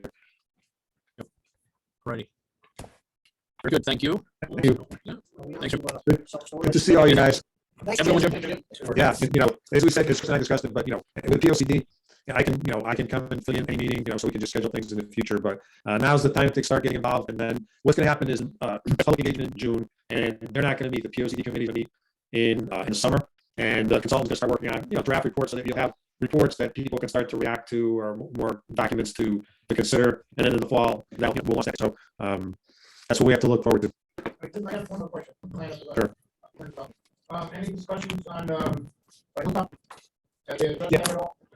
Well, again, I think in the categories that we talked about, we did discuss it. Generally, we didn't get to that level of detail yet, Ed. And I think Chris and I also put together notes which we shared, and certainly Hilltop's on the agenda to consider. And I think that's where, if the commission has specific ideas, those would be areas would be helpful to get your to your suggestions and get them into the process. But for example, just even on the BTD, right? So we have the BTD zone that we created, but right now it's not allowed as an overlay in the SPDD. So you couldn't do a BTD type of development in Hilltop. Would we want to be able to do that? Those are the kind of things that, and then the SPDD overlay, I think that we should get rid of, and the SPDD too. In my opinion, we should get rid of that too. So I think we ought to be looking at what we want to do with the SPDD zone area. Okay, thank you. Thank you. All right, so, Thank you, Madison. So the next 2 pages are the proposed amendment for self-storage, which was put together by Attorney Senaviva. I had an opportunity to speak with him at the last meetings. And on the right-hand page is a couple recommendations that I had spoken with him about. He's okay with these changes. Essentially, what it would be is essentially one would stay the same. 2, some kind of architectural feature which makes sense instead of just having a basic building. 450 feet instead of 650 feet, 3 acres instead of 7 acres. The 90 feet of budding, I think that was something everybody liked because it protected the residential. And then the portion I just wanted to add was outside storage will be permitted of vehicles, equipment, campers, travel trails. I think it's important to say what exactly we don't want to see out there. If you do flip to the next page, I did do a list of properties that could fit under these new sizes. So the top site, 7.14 acres, that's the one that, Mr. Clisham's looking at already. 0 Berlin Turnpike is across the street. That is the second property that is being considered for self-storage right now. That's McClarty. That's McClarty's piece. 2253 is where Best Western is, but they do not have Don't believe they have the frontage at this point, plus it's gonna be unlikely developed. 2387, which is the Days Inn. Could they redevelop it? Yes, I think that's unlikely at this point. 2421, which is the Hawthorne, does not have the frontage. 857 Worthington Ridge, which is actually Art Power's home, and it does front on the turnpike, but that does not have the frontage. The next three all together, which is where that little garage is, just south of Dunkin' Donuts, if you put all three together, it's 6.25 acres. And a good portion of that is wetlands, and I believe that also does not have the frontage that you would desire. So really, we're looking at the three starred that could be redeveloped as self-storage with the recommended changes there. So it would lead us open to a couple properties, but it would not completely open the can of worms, which are, there was two concerns. One, spot zoning and saying you can only do it on your one property versus opening it to everything. But the good thing too, we're talking about BT2, we're talking about down by the Meriden line, and essentially wanted to kind of get your feedback on it, because I know I think from our last discussions, we thought if we're gonna have it, this is where it belongs, to put it way down near Meriden on properties that are possibly likely never to be developed. And if we have some degree of ability to what it's going to look like, what can be there, what can't be there.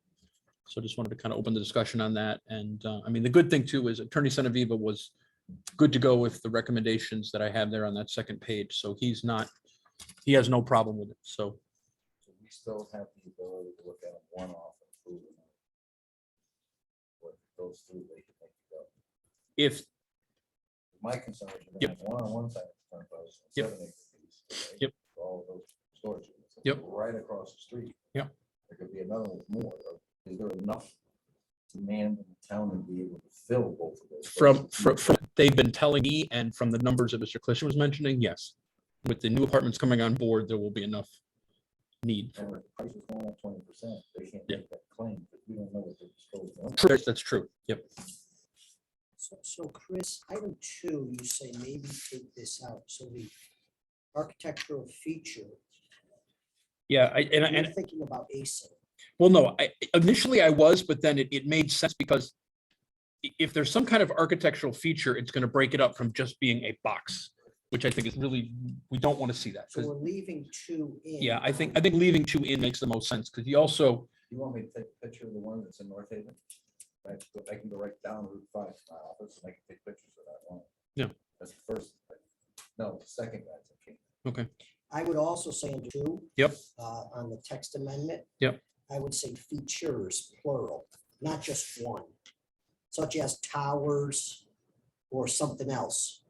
You know what I mean? Because, we got to that thing where everything got a cupola, Yeah. Doing that for years, right? Yep. Every building had to have a little cupola on it. So I'm just saying for 2, I would change it to features, so they can't, yeah. So they can't just say, oh, well, I'll give you one little tower and a 6x6 tower and I'm done. I don't know what other architectural features such as a tower or what else. let's say, and similar items facing the Berlin Turnpike. We could just Okay. add that. Yeah, That's not a problem. similar Yep. feature, similar features, okay. And does this, I know that we got the first guy on the west side of the Turnpike came, then McClarty came. Does this protect McClarty? Yes, Does this, the revisions, because it's sort of sad if we give him his original text amendment. Yep. And then poor, Steve is. yeah, no, right no, across the this, street. this opens it up, and really, those are the only 2 undeveloped properties right now that fit. The other one would be the Days Inn. And they would have to essentially demolish and start over again. And I just don't think the economics would work on that one. His is about, 450, his is 450. 480, 490, somewhere thereabouts. I know. So, but now the fellows that came in the first time around are okay with what you sent them? Yes, Chris?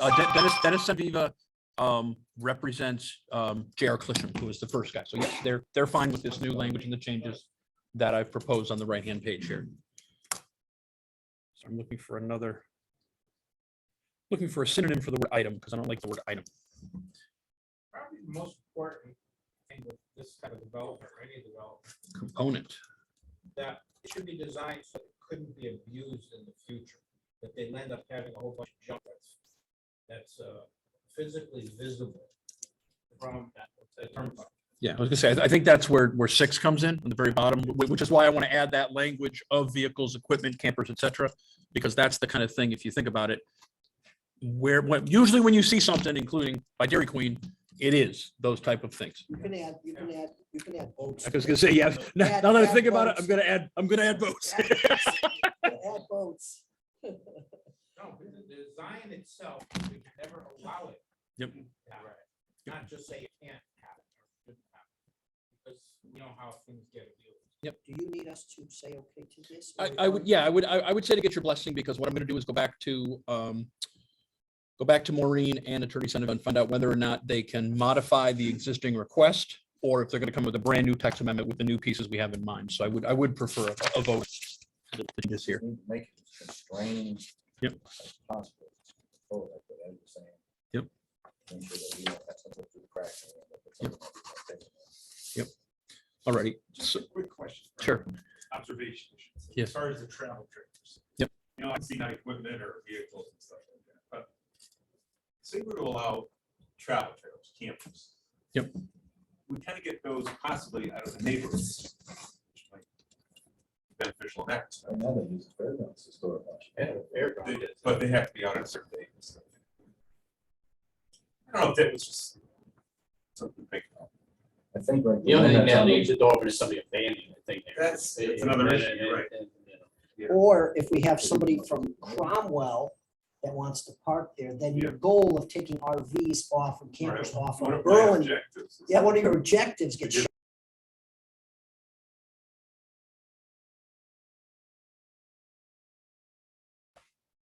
That's weird.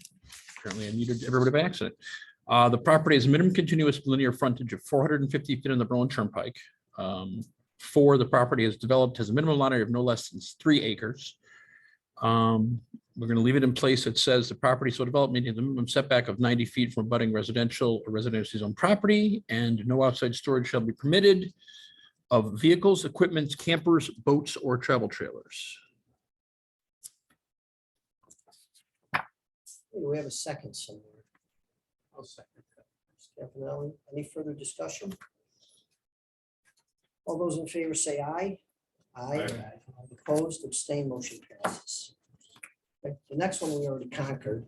Yep. So now we're on to senior center, community center. Just gonna run out quick and use the restroom.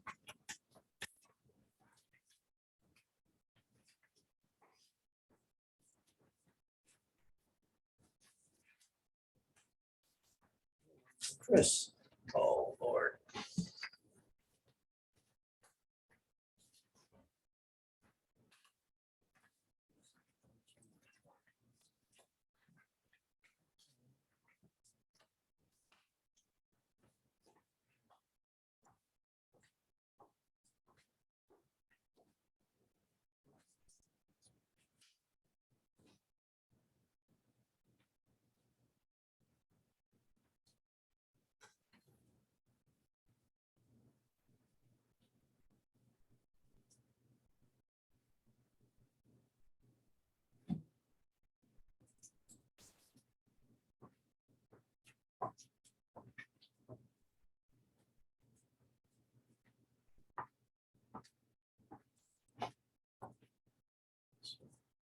I got a question. Jim Mahoney was the economic development director for Chris Edgefield. Okay. He's the guy that ran Chris's seat for many years. He was an interim town manager for a while too, when we were short a town manager. And now he stepped back to a part-time position. And he works remotely. And he has, everyone knows, oodles and oodles of Jim has the ability to work with the folks in Hartford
Okay, we're on Senior Center Community Center. Chris, I'll let you start on that one. Sure. So the Public Building Commission has been looking at a senior center, community center. They've been working with Jakunski Humes, Quisenberry, Arcarian Malik out of Farmington.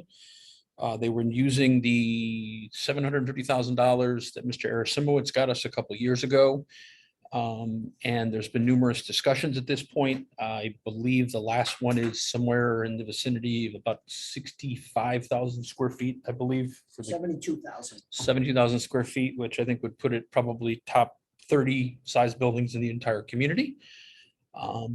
Just wanted to kind of have it open for discussion because I'm not sure where it's going to go, but if it does go somewhere, it potentially could add a good sized burden to businesses. So I don't know if you want to add a little bit, Dave. I know you've been much more involved in the process, but wanted to mention it because something may happen pretty soon on it. It's got to go through the council first, but just wanted to kind of open a discussion on it because it could have some impact on our businesses. Yeah, so,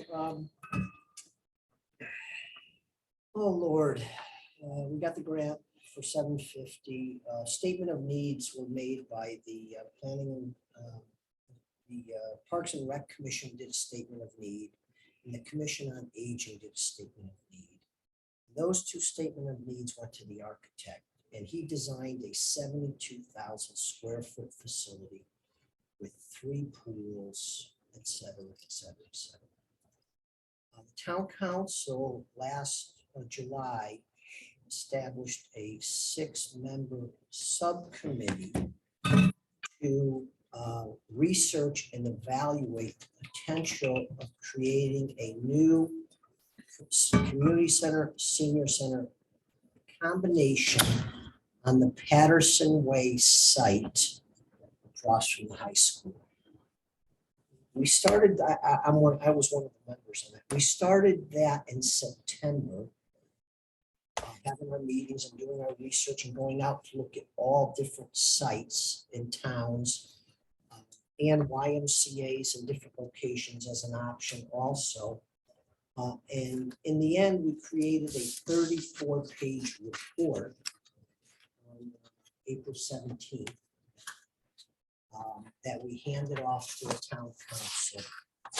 In our first meeting in September, Attorney D'Onofrio was there to explain to us that none of our work could be biased one way or another, and that all our findings had to be factual.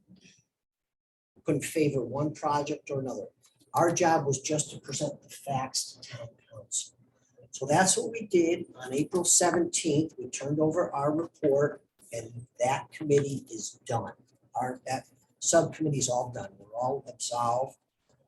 Last week, on June 2nd,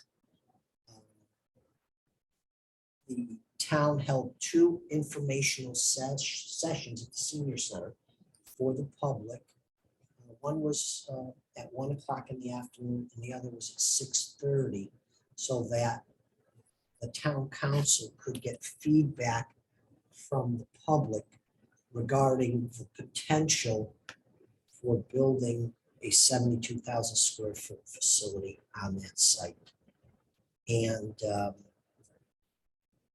in our report, one of the things that we did not look at, there was a page in the report that talked about unanswered questions. And one of our unanswered questions was there was a few of them, was impact to existing businesses. So we didn't research that. We didn't go into that at all. We did provide a lot of financial information in the report with respect to bonding and debt and bill rate increases for homes, so that the council would know exactly the impact of building a facility that size. That's sort of where it all is right now. It's in town What's the council's worth, about hands. 50 million? Well, the original proposal, QA&M, who's the architect, said 36, but The report, when we figured three bonding scenarios, 36 million, 40 million, and 44 million. And all that was sort of established like in late 2021, before the Ukraine war hit and all the gas prices went crazy and inflation went buck wild. So I'm not sure if those numbers hold water anymore. I don't know if you're at 50 million for this type of facility, but the report is online. You can read the report. I'd encourage you to read it at the town website. So now it's in town council hands, you know.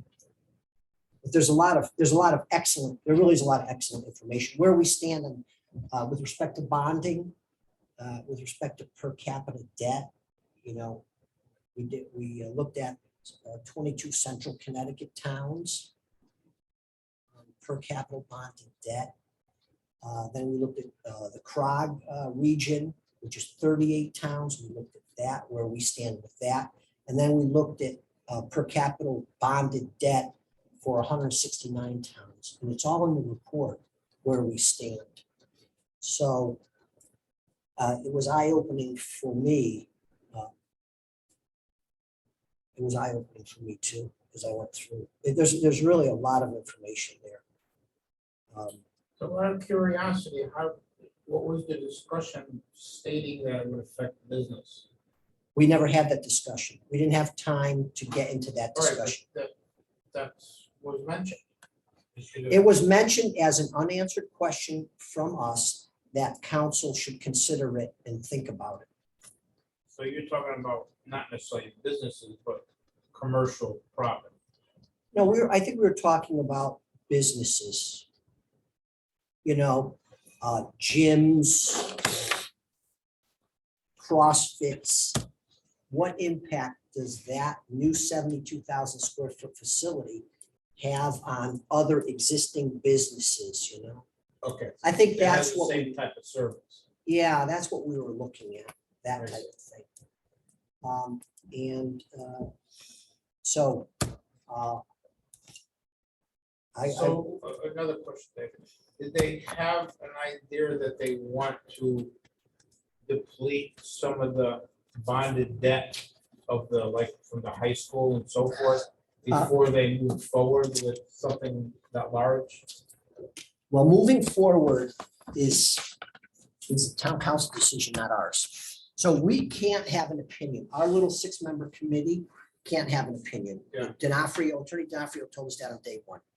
And so in that bonding page, the bonding agencies say you should have no more than 3 to 5% of your annual budget bonded. So that's around 41 million. Now, when we did the report, late last year, we had 81 million in bonded debt. So we were at 8% of budget in bonded debt, and the rating agencies say 3 to 5. So Don't get we're- into the 40s. So we have doubled the bonded debt that the rating agencies recommend for our size town. It's double.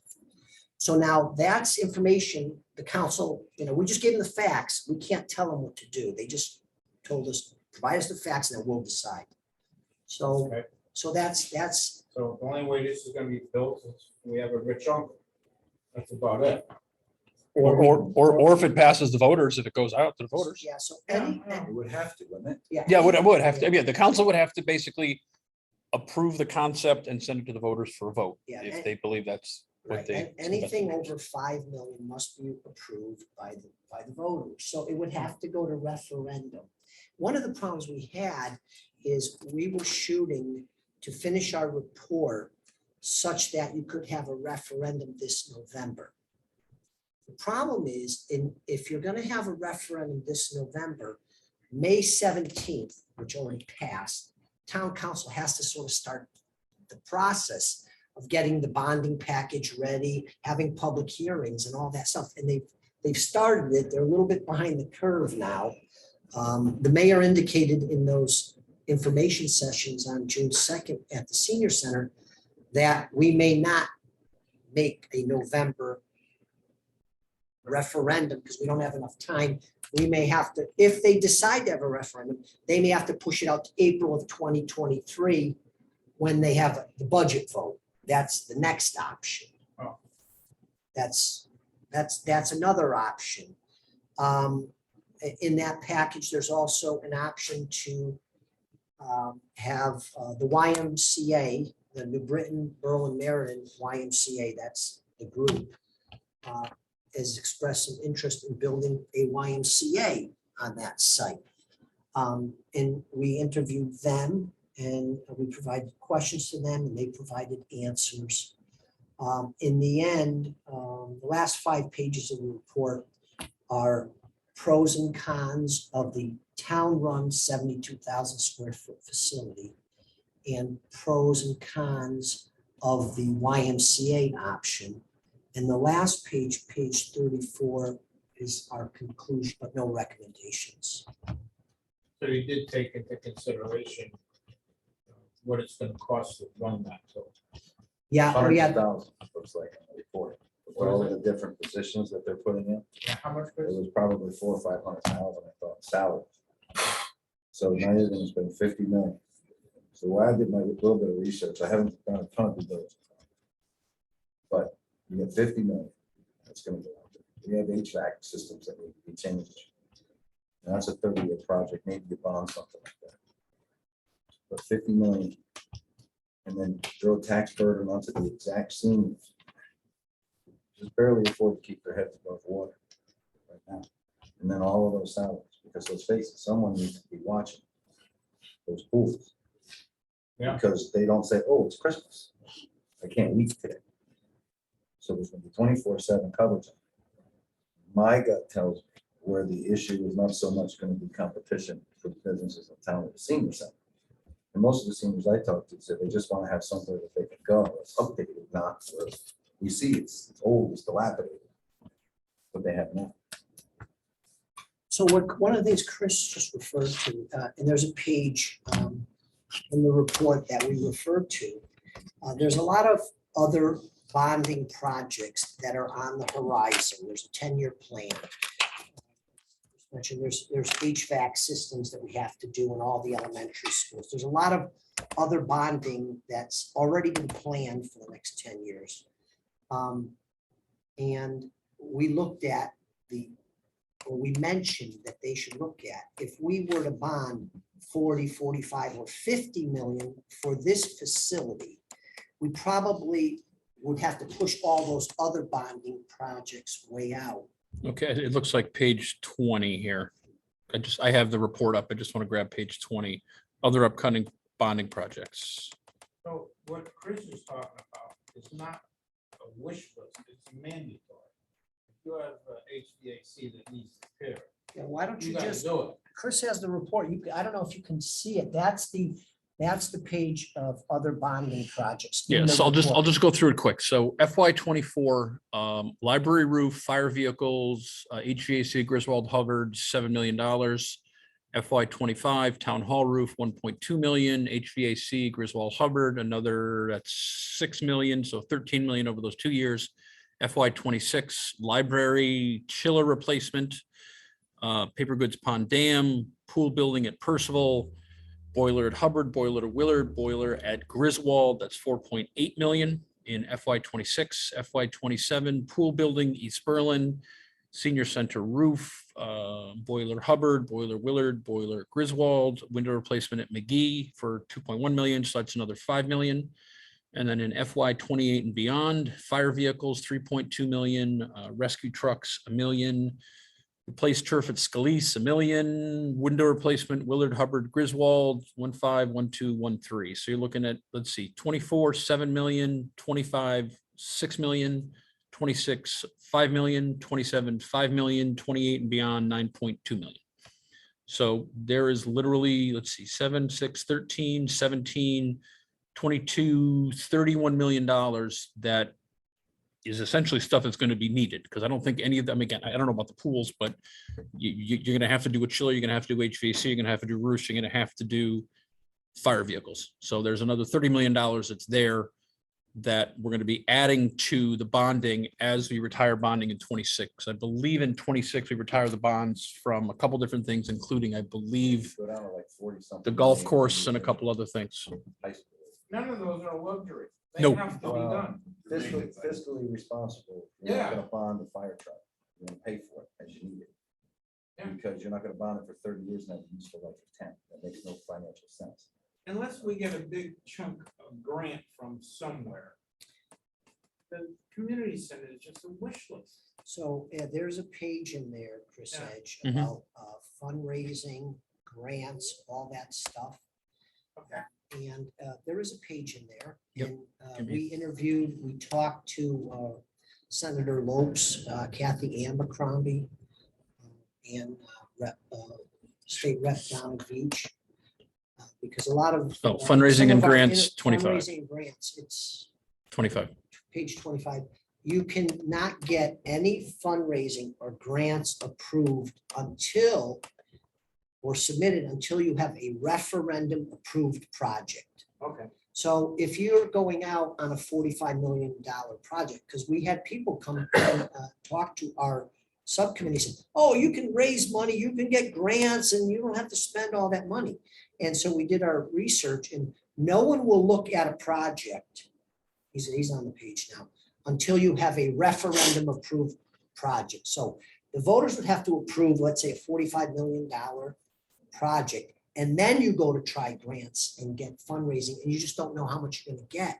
It's Okay. very difficult. But at that point, you're not obligated to move forward on the project. Oh, you are, because the voters have approved it. See, referendum approved, it's approved by the voters. Right. So now you go and you try to get fundraising and grants, maybe you get 100 grand, maybe you get 3 million. You're not gonna get half of it. You're But not can gonna a get. referendum state if we don't get grants for X amount of dollars that we can't do the project? Or, I don't know. The verbiage, the wording could be in there that voters could, yes, absolutely.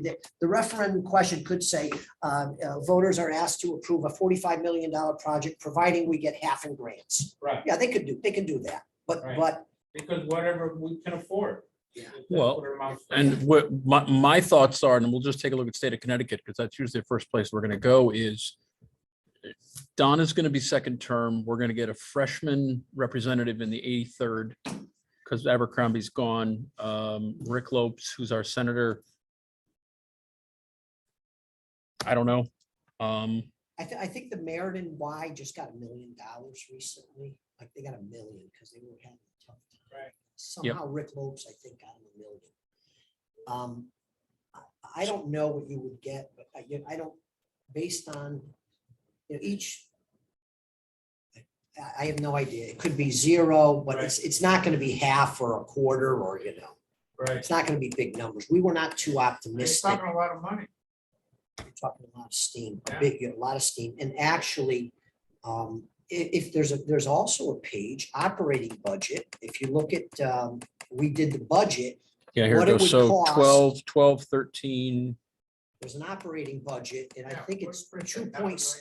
million? No, it's 2 point something million when you'll see, there's an operating budget in there. And then- 30, so 36 to 44 to build it. 13, hold on a second. Financials, what's the bottom number on that page, bottom right? Annual operating cost, 2.9 million. Be about a $300-400 increase there. but, Now, that does include the park and rec and senior center budget currently. There's a number right above it, Chris. That is the current budget. The current budget for park and rec in the senior center. It's like 1 or 2 lines above that, Chris. Yeah, so one point, yes, so basically, so it'd be 1.6, because 1.3 is existing. So our existing budget for the senior center and park and rec is 1.3. We'd add We would be- 1.6. We would be adding 1.6. Wow.